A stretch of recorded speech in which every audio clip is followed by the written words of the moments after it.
Gopijana Vallabha Giri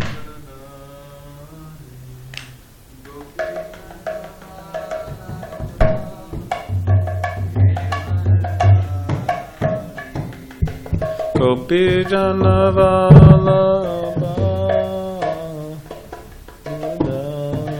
Giri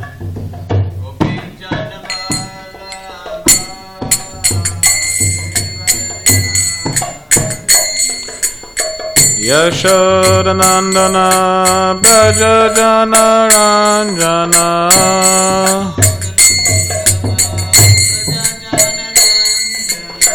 Yashodanandana Brajajana Ranjana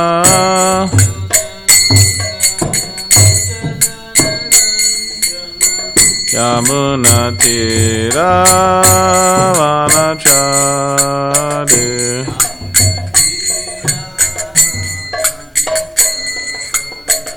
Yamuna Tira Vanachari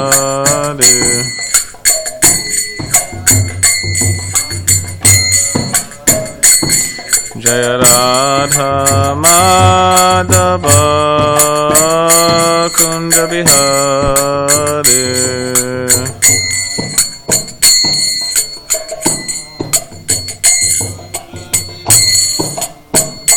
Jaya Radha Madhava Kunja Bihari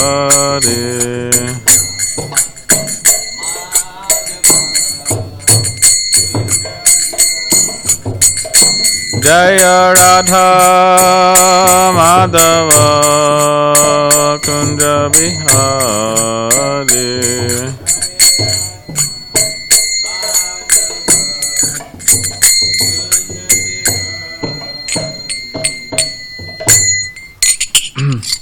Jai Vishnupad Paramahamsa Parivrajacharya Ashtotra Shatashi Shamaras Vain Grace A.C. Bhaktivedanta Swami Shri Prabhupada Ki Jai Grantaraj Srimad Bhagavatam Ki Jai. All glories to the simple devotees, all glories to the simple devotees, all glories to the simple devotees, all glories to Shri Guru and Shri Gauranga.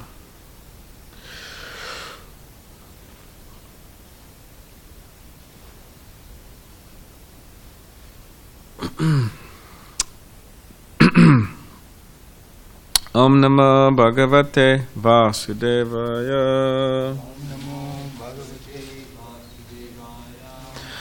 Om Namo Bhagavate Vasudevaya. Om Namo Bhagavate Vasudevaya.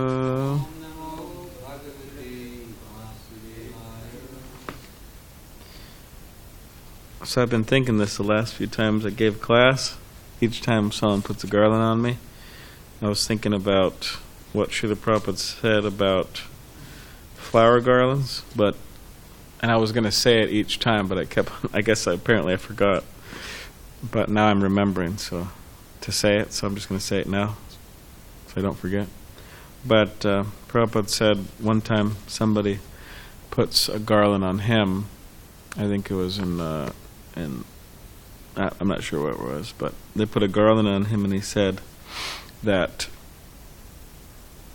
a flower garland's very soft, and he said, my heart is very hard. So hopefully by wearing this garland, it could help my heart become soft. So each time I've been thinking about what Prabhupada said, but it's very cool, the garland, so it's nice. Cool means temperature. Okay, so we're Bhagavatam, 4th canto, entitled Creation of the Fourth Order, Chapter 20, Lord Vishnu's Appearance in the Sacrificial Arena, Chapter 20, Text 24.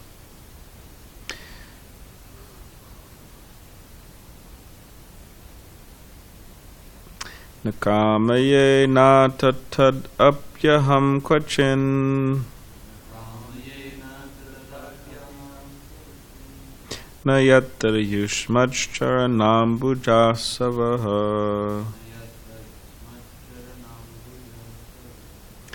mahattamanta hridayanmukha chuto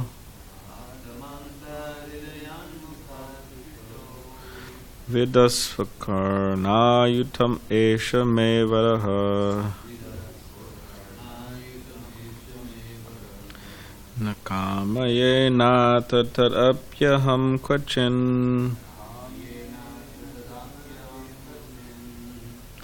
Nayatra yushmachcharanam bhujasavaha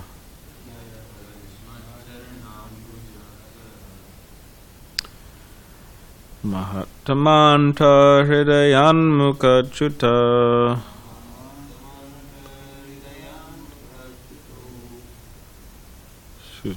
Achuto Vidasvakarnayutam esha me vadaha.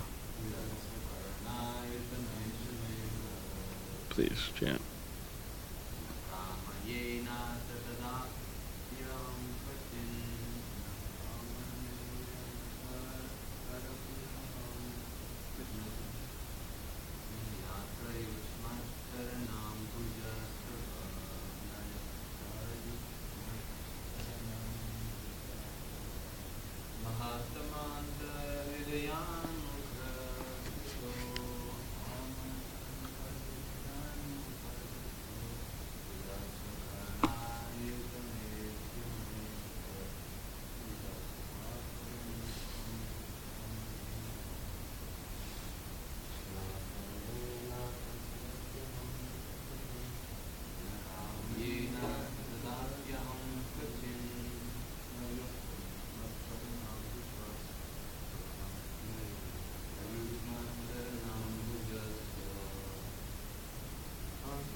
With translation. Na, not. Kamaye, do I desire. Nata, O Master. Tat, that. Api, even. Aham, I. Kvachit, at any time. Na, not. Yatra, where. Yushmat, your. Charna ambuja, of the lotus feet. Asavaha, the nectarian beverage. Mahatama, of the great devotees. Anta hridayat, from the core of the heart. Mukha, from the mouths. Chutaha, being delivered. Vidasva, give. Karna, ears. Uyutam, 1,000,000. Eshaha, this. Me, my. Vadaha, benediction. Translation. My dear Lord, I therefore do not wish to have the benediction of merging into your existence. A benediction in which there is no existence of the nectarian beverage of your lotus feet. I want the benediction of at least 1,000,000 ears, for thus I may be able to hear about the glories of your lotus feet from the mouths of your pure devotees. Purport. In the previous verse, Maharaj Prithu addressed the Lord as Kaivalya Pati, the master of the liberation of merging into his existence. This does not mean that he was anxious for Kaivalya liberation. That is made clear in this verse.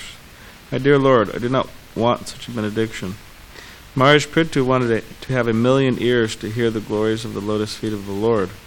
he specifically mentioned that the glories of the Lord should emanate from the mouths of pure devotees, who speak from the core of their hearts. It is stated in the beginning of Srimad Bhagavatam 113, Shuka Mukad Amrita Dravisam Yutam. Does anybody remember how that verse starts? Yeah, Nigama Kalpatado Galitam Palam Sukhamukam. You looked it up? Right. Does anybody know, like Jamal or Glenn or, I don't know, Damodar Kumar, like that noise? How to fix the noise? Only Jannar knows how?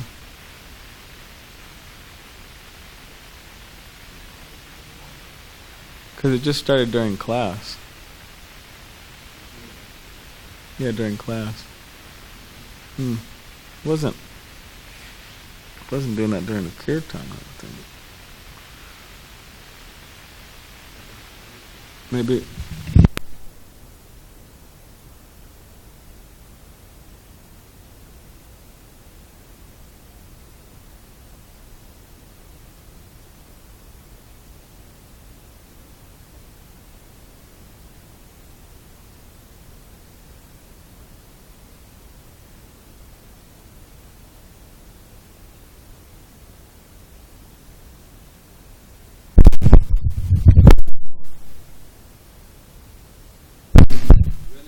Bhagavatam, the mature fruit of the desire to the Vedic literature. It emanated from the lips of Sri Sukadeva Goswami. Therefore, this fruit has become even more tasteful, although its nectar and juice was already relishable for all, including liberated souls. You want to read it again with that mic? Do you think you could close that door, Glenn, please?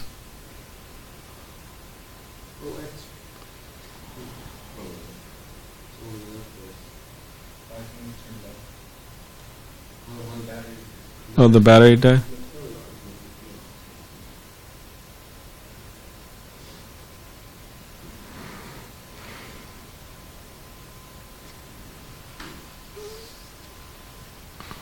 Do we have another one?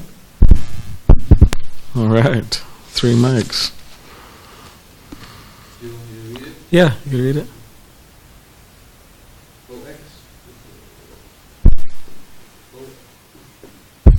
O expert and thoughtful men, relish Srimad Bhagavatam, the mature fruit of the desire tree of Vedic literatures.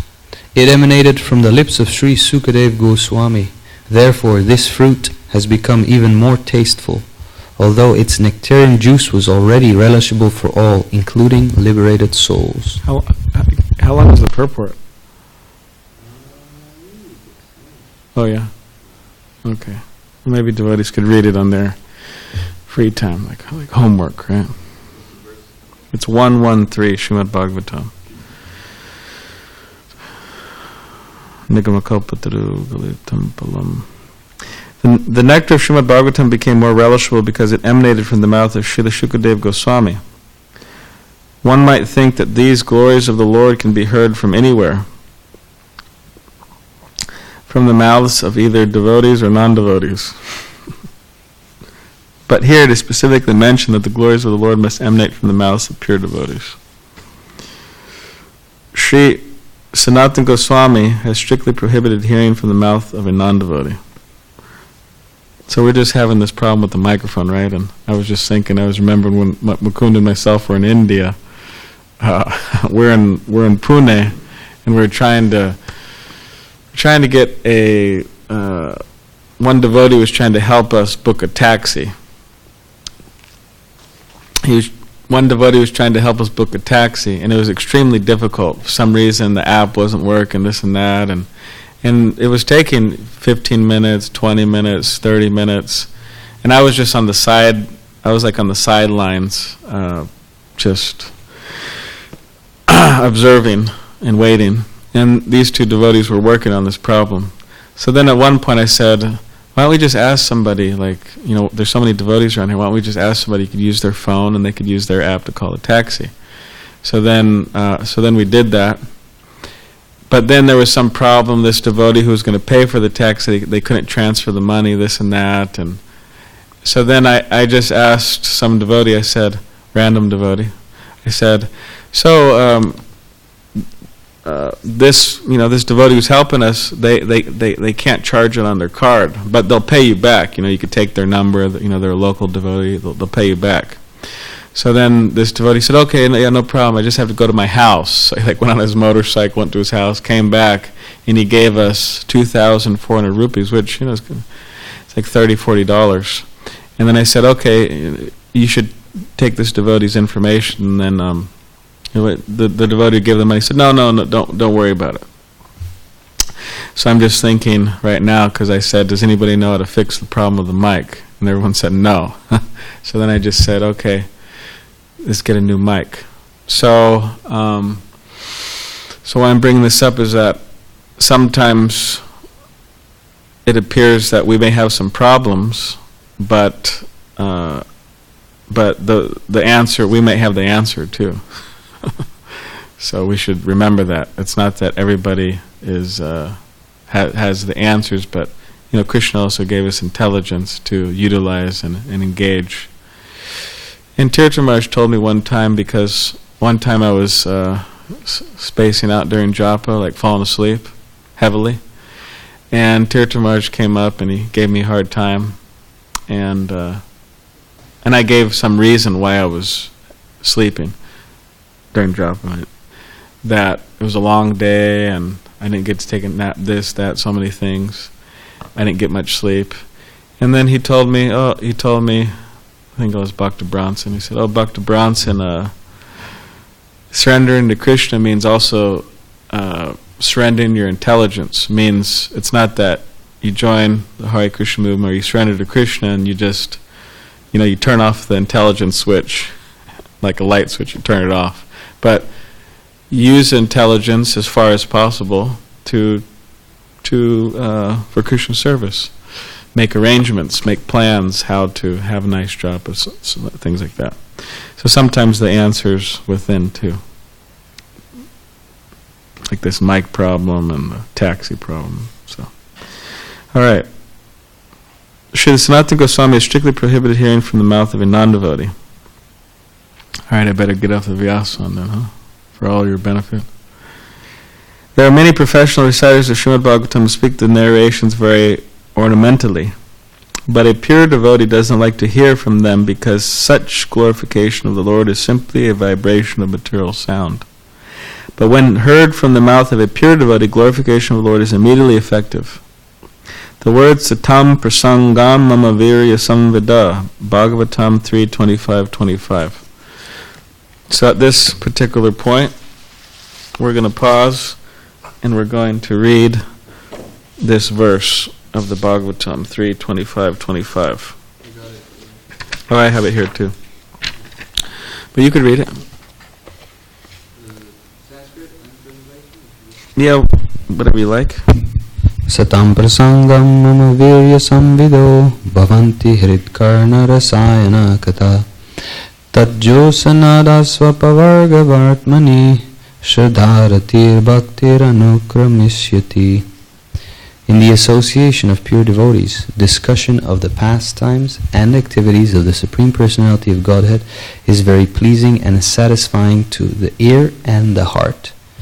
By cultivating such knowledge, one gradually becomes advanced on the path of liberation, and thereafter he is freed and his attraction becomes fixed. Then real devotion and devotional service begin. So I'll read the purport. The process of advancing in Krishna consciousness and devotional service is described here. The first point is that one must seek the association of persons who are Krishna conscious and who engage in devotional service.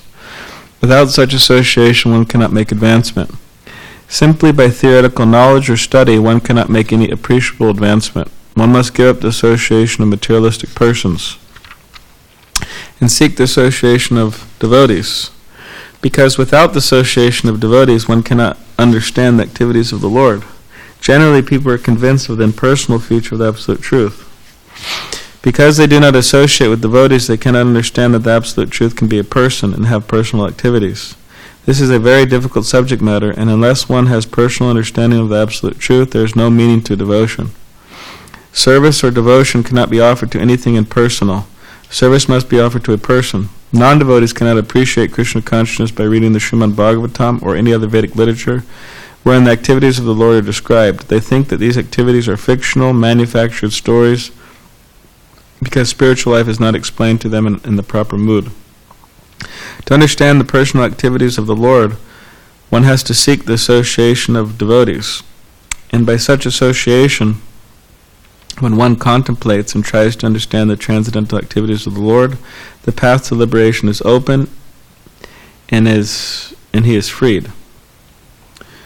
One who has firm faith in the Supreme Personality of Godhead becomes fixed, and his attraction for association with the Lord and the devotees increases.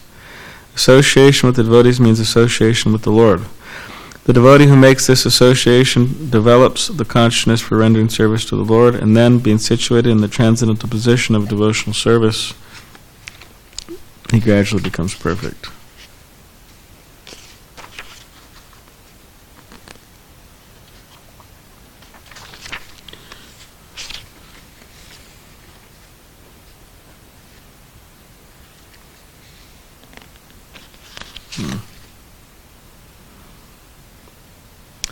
I wish Dravida Prabhu was here, or I'd ask him a question. But he's not here. So we called him up one time to know, so we could know how to chant a particular verse one morning. But I don't know, maybe I'll just ask him later, because there's this amazing shloka. There's this amazing shloka. I think I have it written down upstairs, but where it says that by devotees developing friendships with each other and associating with each other, they're able to give up attachment to material centric set of gratification, materialism, in this way attain the goal of life, something like that. I think it might be in the 11th canto, unless it's somewhere here in Kapila Dev's. But you want to call him? You could call him. Maybe you could. You could call him, yeah. I don't know if he'll answer, but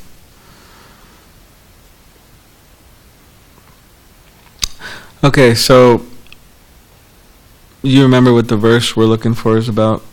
By developing friendship with devotees, material sense gratification, the desire for material sense gratification ceases, or something like that, and one attains the goal. Well, first you could see if he picks up. Mean that glorification of the Lord is potent, and it's either in the 3rd canto or the 11th canto.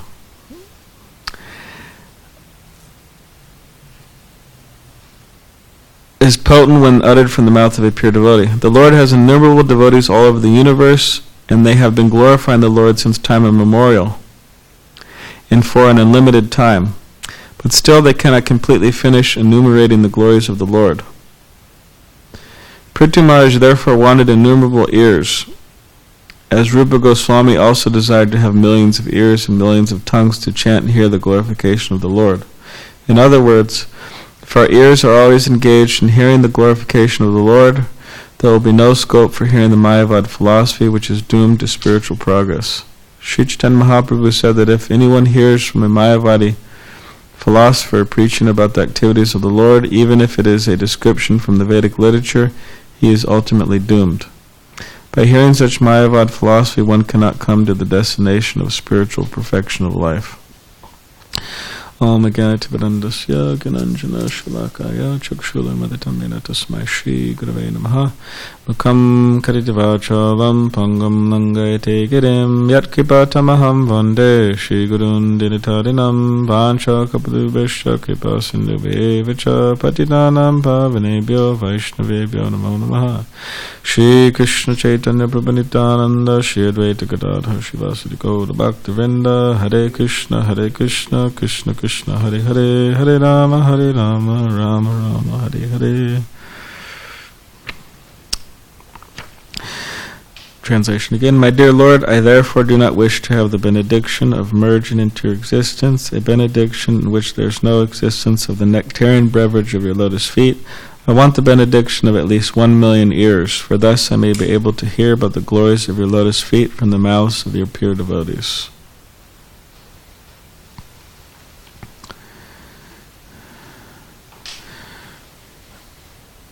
So Prithu Maharaj, he's praying for a very interesting benediction.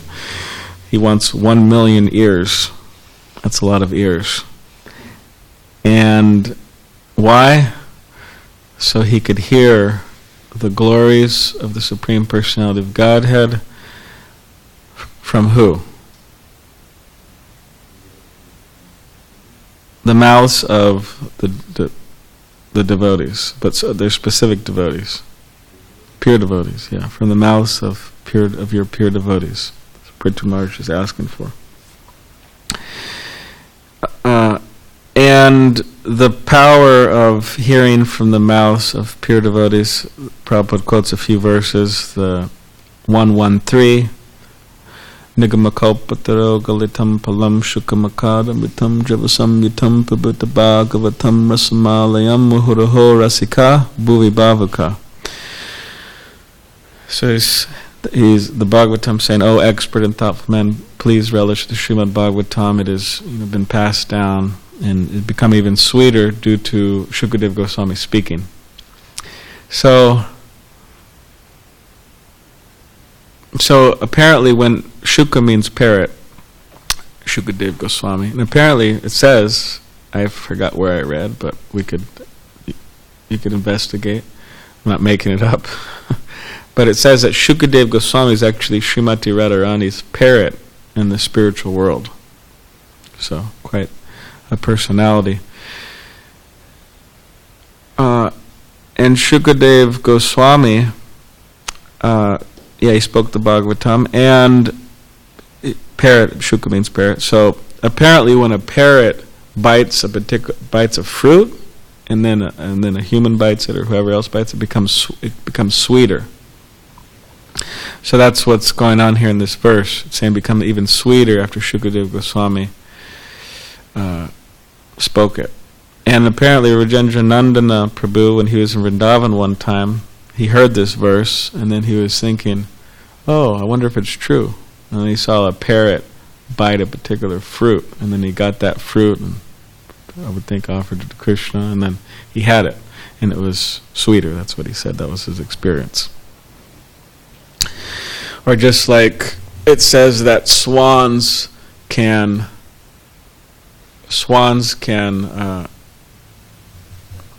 separate milk from water.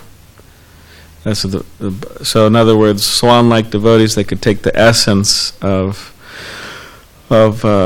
something, and they get the essence of the meaning of the Bhagavatam and so on, or of the essence of life. So one devotee was thinking, oh, how is that correct? Or how is that true? And apparently there's a swan, and what it does is there's milk and water mixed, so the swan will take all of that into its mouth, and there's some enzymes in the mouth of the swan, so it will curdle the milk, spit out all the water, and eat the curdled milk. So anyway, there's things like this in the Bhagavatam. There's like also the dung of a cow, right? It's antiseptic, so apparently there's some scientists, and they analyze, and it's antiseptic. That's what the Bhagavatam's saying. So there's many things like that. So it becomes sweeter. So yeah, we should hear from the mouths of devotees, hear from the mouths of pure devotees. And by doing that, our hearts will become pure. Our hearts will become purified gradually. We'll move towards perfection. And here, Srila Prabhupada is also saying that, interesting enough, is that the Bhagavatam spoken by someone who's a non-devotee, it says it's just like, it's simply vibration of material sound. It doesn't have an impact on the heart. So one should, because nowadays anybody and everybody could listen to anybody and everybody via modern technology. It's very easy to tune in anywhere throughout the whole entire world. And it's not that anybody and everybody, or it's not that anybody who speaks on the Bhagavatam should be heard from. Because, as Prabhupada says here, it's just material sound, and it actually produces ill effects. Even though it may seem very pleasant how they speak and so many things. So I know sometimes devotees, they tune in. Devotee, I mean by, there's sadhana bhaktas who engage in sadhana bhakti, hearing and chanting japa regularly and following the principles and so on. And then there's people who come to the temple regularly and they worship Krishna, they do puja at home, they attend the festivals, but they may not be so engaged in the process of regulated devotional service. But whoever it is, if they have any inclination towards Krishna, and obviously they do, because they're hearing the Bhagavatam, they have to be careful who they hear from. Because sometimes, especially, it seems like especially with Indian, those of Indian origin, ethnicity devotees, they may want to hear somebody who speaks Hindi give the Bhagavatam class, which makes sense. That's their first language. They're comfortable with that. And that's fine if they want to hear somebody speak Hindi. I mean, I just haven't really heard about it so much with American devotees, but just hearing anybody and everybody, it doesn't seem to be such a problem. But maybe it's out there. Not that they want to hear Hindi, but maybe they want to hear from, I don't know, some other groups or something, or God knows what. But at least with, again, Indian devotees, there's maybe a tendency, oh, well, they speak Hindi, and they're wearing tilak. But if they're not directly connected with ISKCON, what's the proof, or what's the evidence that what they're speaking is good, or their heart, their intention? And again, it's not that, okay, everybody in ISKCON's a Paramahamsa saint or something, and something like that. But within India, there could be many people who have mixed motives why they're speaking the Bhagavatam. Because, like, in India, to be a guru, to be a spiritual leader, it's, if you make it, it's like being a rock star in America. It's like, even nowadays, people, they worship, they worship people all the time, saintly, whoever it is. Whether they're real saintly or fake saintly, people worship them. So, in other words, what I'm saying is that devotees should be careful that they know who they're listening to. Is this person in line with Srila Prabhupada's teaching? Is what they're saying true? And I would say, in my humble opinion, or not so humble opinion, just don't listen to it. If they're not in ISKCON, just don't listen to them. Why? Because it's hard to tell. We don't really know them so well, or what they're about. At least if they're in ISKCON and they say something, anyways, they should be speaking according to Srila Prabhupada's books. And if somebody say, well, I want to listen to a Hindi Bhagavatam class, okay, fine. There's many devotees in India who give Hindi Bhagavatam classes, ISKCON devotees. Swami's also, Radha Govinda Swami, he has such nice lectures I've heard about Krishna Leela and so many wonderful things. So devotees can listen to him, or many other devotees, ISKCON devotees, who speak Hindi. So there's not a need to listen to somebody else just because the principle of Hindi. And then within the American devotees, and also the Indian origin ethnicity devotees, this idea of listening, because Prabhupada says it's material sound. It's not, it might be pleasant, like like one time Prabhupada was on a plane, and they play all this music. So there was some sitar and this and that. And then Prabhupada asked one devotee, "Oh, how do you like this music?" And then the devotee didn't want to seem like he's in Maya or something. So he said, "Oh, probably, it's all right." He didn't want to seem too enthused about it, although he liked it. I read this in one Prabhupada Memories book. And then Prabhupada said, "Oh yeah, it's very nice. It's pleasant." That's what Prabhupada said. So what I'm saying is that it could be pleasant. There's some sounds that are just pleasant, just like birds chirping. It's generally, unless they're, particular bird chirping, are more pleasant. So it's pleasant. Or hearing, waterfall going, it's pleasant. Or hearing some sattvic, I don't know, Mozart or something, some orchestra music or something, it's pleasant. But that doesn't mean it's transcendental. Just like people go to a farm, it's pleasant. It's nature, this and that. It's pleasant, but that doesn't mean it's transcendental. So with devotees, whatever their origin, ethnicity or whatever, but listening to kirtans from devotees who are from people who are just questionable, and if they don't know who they're listening to, then they should find out. Like, does this person follow the regular principles? Do they chant 16 rounds? I personally don't want to listen to it. With all due respect, but it's my consciousness after all. I guess I could do what I want with it. But I personally prefer just to listen to devotees who chant 16 rounds, follow the 4 regulative principles, are really super sincere, as far as I could see or whatever. I like listening to those kirtans. So what to speak of if we don't really know what the person's about at all? It's just kind of questionable. Like, whatever, I'm not going to get into names, but there's a few kirtanis out there who are quite famous.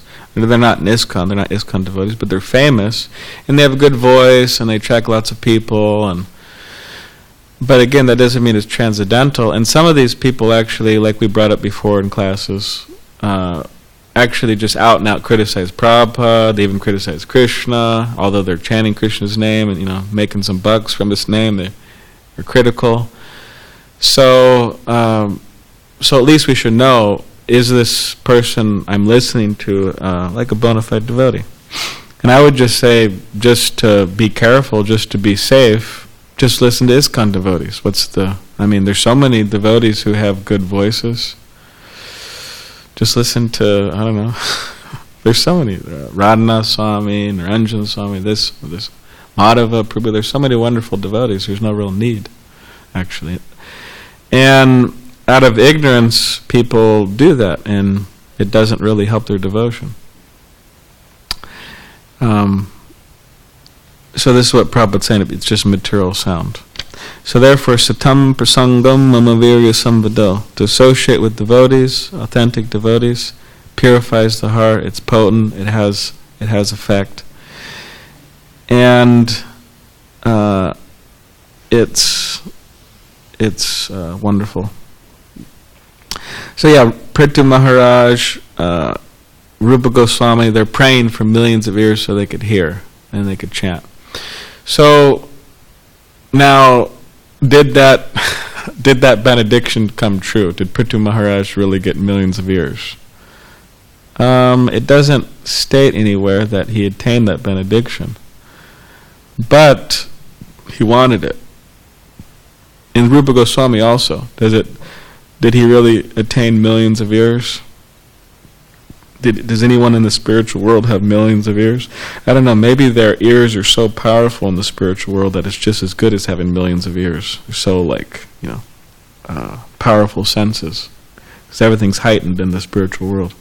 But, so I don't think that even if we want, we're going to get millions of ears. But the sentiment is nice if we could develop that.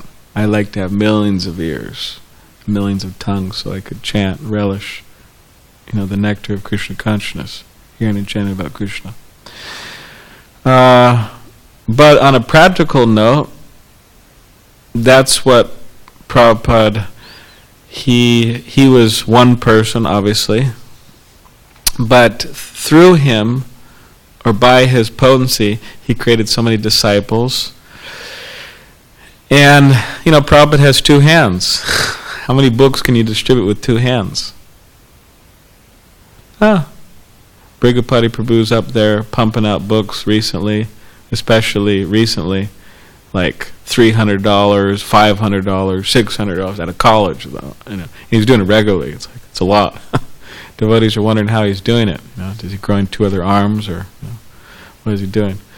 But even then, you could distribute 300, 400, 500. Even if you say, like Navina Nirada Prabhu, he's up there in San Francisco. I don't know how much he's doing, but at least he used to do, 20 years ago with Harinamananda Prabhu, I don't know, $1,000 worth of books or something, or hundreds of books a day just out on the streets. It's just wild.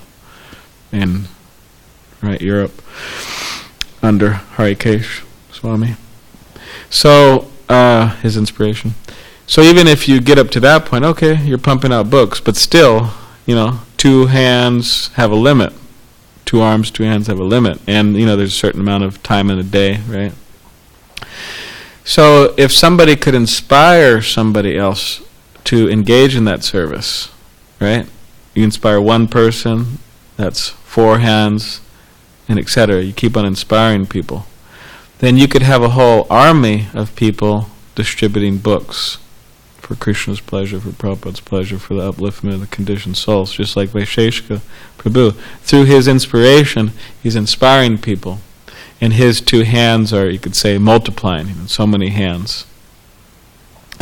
So we may say, okay, well, I'm no Vaisheshika Prabhu. And that's true. He's quite a unique personality, devotional personality. But at least in our own way, in our own small way, we could somehow or other encourage people, and in this way multiply the devotional service, or multiply the number of books going out. Why? Because other people will engage in their hands in distributing books. And we may not think we're very powerful, and that's good. That's how Vaishnavas think. Or that's how aspiring Vaishnavas think. But the fact is that Krishna consciousness is so powerful. And if we are trying to give Krishna consciousness to others, devotees and so on, trying to engage them in devotional service, it has an effect. Just like, sorry to give an example of myself, but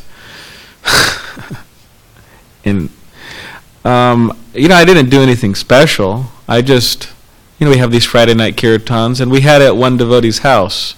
I went there once. We had kirtan, I gave a little talk.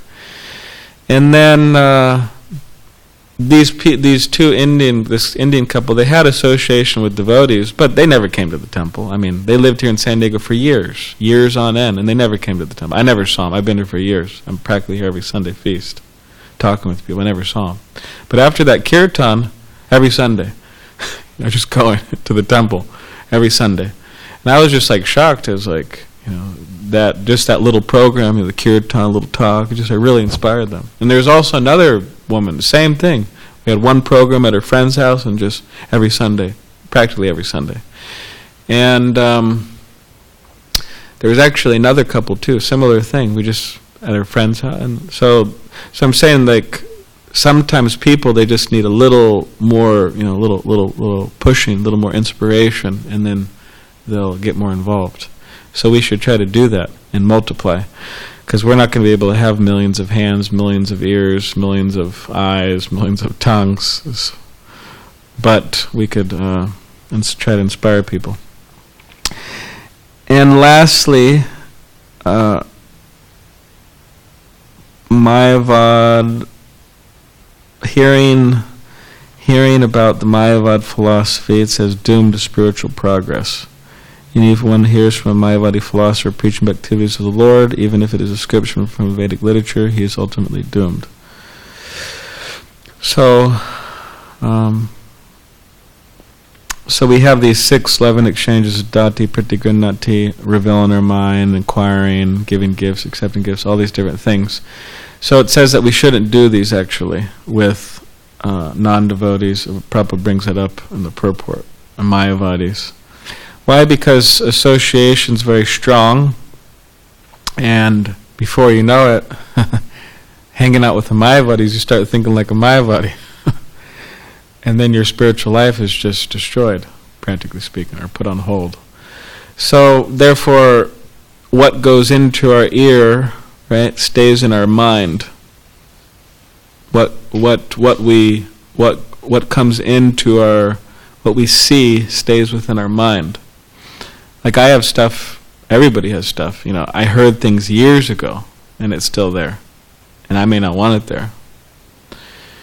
So, or you hear things that you do want there, hopefully. Hopefully you could be in that category. So, we just have to be careful. And if we don't have strength to honestly have strength to preach to certain people, we should just stay away. Like if someone has some leaning towards, for example, if someone has some leaning towards smoking pot or something, then they shouldn't go to a marijuana festival and distribute books. Actually, marijuana festival means any modern rock concert. Shouldn't go there and distribute books. Why? Because they have an inclination towards it. Just stay away. Or if they have an inclination towards atheism, I know it sounds kind of weird, but who knows? Nowadays, devotees have inclinations towards so many things. But if he had some previous attachment to the atheistic church or something, you shouldn't go there to preach. You just stay away. So, in that way, but especially with Mayavadis, Prabhupada, he really makes a point with Mayavadis, said you should be careful. So, all right, does anybody have any questions or comments?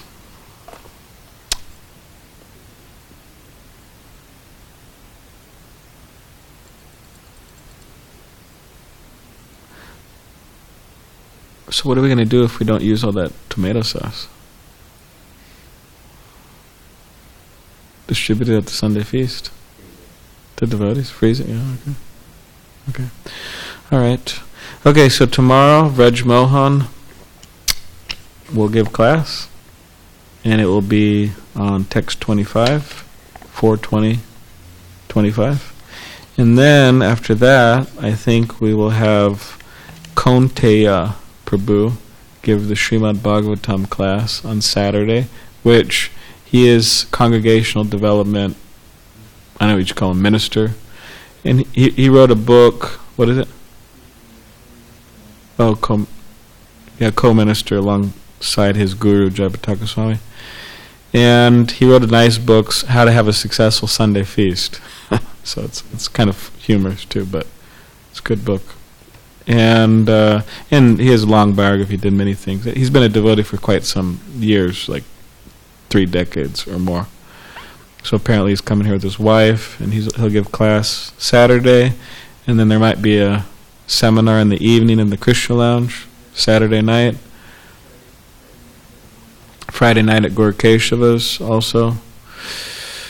And then maybe he'll even give a Sunday Bhagavatam class. I don't know. Maybe that's too much. No, he's giving Sunday Feast in Laguna. So, and then Sunday, maybe Vijay Prabhu could give class in the morning, but he's going to give class in the night, Sunday, Vijay Prabhu. That's what's scheduled, so. All right. Brentraj Srimad Bhagavatam Ki Jai.